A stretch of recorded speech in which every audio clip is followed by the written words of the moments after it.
स्वाबी की जमीन जरखेज होने के साथ साथ बाज मकामात पर इंतहाई रेतली है। यही वजह है कि खैबर पख्तूनख्वा का महकमा माइन एंड मिनरल्स यहाँ के रेतले इलाकों से रेत निकालने के लिए 1 साल की मुद्दत के लिए मुख्तलिफ प्राइवेट कॉन्ट्रैक्टर्स को लीज देता है, जिससे न सिर्फ मकामी लोगों को रोजगार मैसर आता है बल्कि खैबर पख्तूनख्वा हुकूमत को खातर ख्वा आमदन भी हासिल होती है। स्वाबी के इन रेतले इलाकों की दिलचस्प बात यह है कि यहाँ से रेत निकाल लेने के बाद इस रकबे को काबिल काश्त बनाया जाता है और यहाँ मुख्तलिफ अक़साम की फसलें काश्त की जाती हैं। जी इस वक्त हम एक माइनर मिनरल के यूनिट के ऊपर मौजूद हैं। डिस्ट्रिक्ट स्वाबी का ये इलाका है और ये वो अदना मिनरल यानी अदना बादुनियाद इसको कहते हैं। बेसिकली ये रेत है। रेत ज़्यादातर आपने देखा भी होगा और लोड होते हुए भी देखी होगी कि ज़्यादातर जब दरिया खुश्क हो जाता है तो रेत निकाली जाती है। लेकिन ये जो ज़मीन है थ्रू आउट स्वाबी की, इसमें से रेत निकाली जा रही है। ये एक माइन है जिसको खैबर पख्तूनख्वा का डिपार्टमेंट माइन एंड मिनरल देख रहा है और लोगों को ये लीज पर भी यहाँ पर दी गई है और तकरीबन पूरे सूबे की जो डिमांड है वो ये पूरा कर रही है। इसके बारे में हमारे साथ मौजूद है assistant director mine department Swabi Sadiq Al Amin sahab. उससे पूछते हैं, जी सादिक साहब बताइएगा हमें, जैसे कि मैंने कहा कि ज़्यादातर तो हमने खुद भी देखा है कि जहाँ दरिया खुश्क हो जाता है, जैसे दरिया रावी हो गया या दरिया सतलज हो गया या आपका इंडस रिवर हो गया, खुश्क हो गया, तो वहाँ से रेत निकाली जाती है। लेकिन ये तो पूरी हमें माइंड लग रही है जिसको हम एक्सप्लोर कर रहे हैं अपने नाजरीन के लिए फर्स्ट टाइम डिस्कवर पाकिस्तान से। तो इसकी ज़रा बताइएगा आप, साइंस क्या है इसकी? असल में सर बात इस तरह है कि इसको जियोलॉजी के हिसाब से अगर देख ले तो ये जो रशकई इंटरचेंज से लेके स्वाबी इंटरचेंज तक या अंबार तक, ये जो है ये पूरा इसकी जियोलॉजी इसी तरह है कि मतलब ऊपर से कुछ मिट्टी 6 फुट 5 फुट मतलब वेरी करती है लोकेशन के हिसाब से, तो उसके नीचे मतलब प्योर रेत है जिसको हम ग्रीन सैंड बोलते हैं, वही है।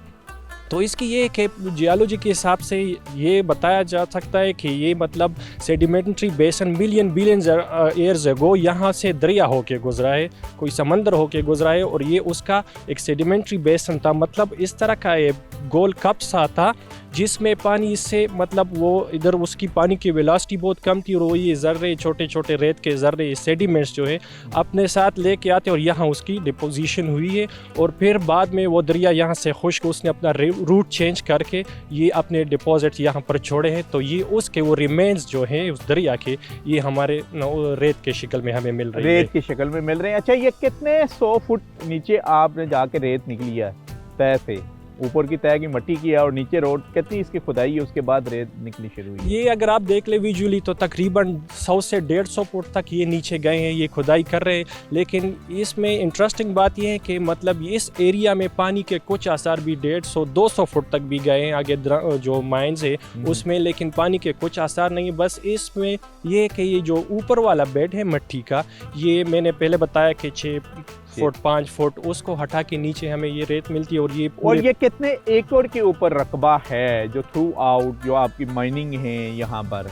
असल में सर पहले तो हमारे ब्लॉक्स हुआ करते थे, अभी इस साल ये जो है इसकी लीज हुई है एज ए 1 यूनिट। मतलब अच्छा। पूरे स्वाबी में जहाँ पर भी माइनर मिनरल्स हैं, माइनर मिनरल्स मतलब रेत हो गया और ग्रेवल जिसको हम आम जुबान में शिंगल बोलते हैं, वो माइनर मिनरल्स में आते हैं। तो वो जितने भी स्वाबी में जहाँ पर भी है मतलब वो जो है वो एज अ 1 यूनिट वो 1 साल के लिए उसकी लीज हुई है 49 करोड़ रुपए 50 लाख रुपए 49 करोड़ 50 लाख रुपए में। रेत इस्तेमाल होने के बाद माइन डिपार्टमेंट जो Khyber Pakhtunkhwa mine and mineral वो उस रकबे को यूं ही नहीं रहने देता बल्कि उसके ऊपर काश्तकारी भी की जाती है।